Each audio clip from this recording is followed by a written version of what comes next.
Did you know that you are contagious? Yes, I know.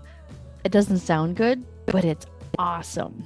So, you probably know that when you are around somebody who's, say, in a crappy mood, how you kind of almost take on that same crappy mood, or you kind of become almost defensive to it. Like you almost get irritated by the fact that they're in a crappy mood, and because now you're like, "Ah, crap, now I'm going to be in a crappy mood," right? So that's what I mean about being contagious.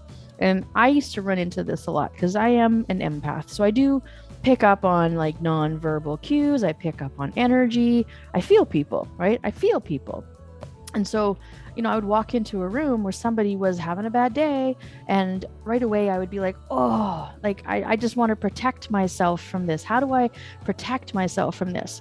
And instead, what I actually decided to start doing was, why can't I be the contagious one? Why can't I be the one that affects the mood of others instead of being affected by them? And so that's what I mean when I say you're contagious.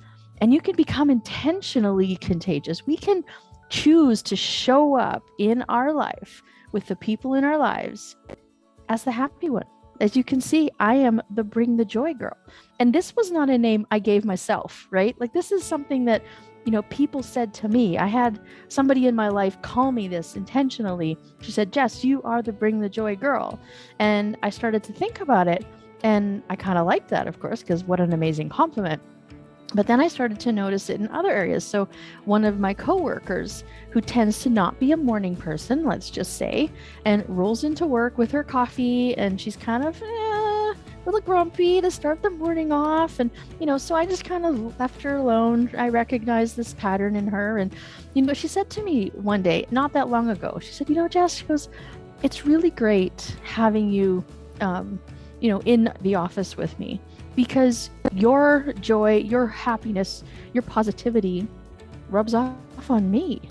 And she says, "I don't actually stay kind of grumpy as long when you're around." I mean, what an amazing compliment for somebody to give. But, this is what you can do as well, as you can be that person that affects other people in a positive way. You just have to pay attention to it and be intentional about it. So, my challenge for you is go be contagious.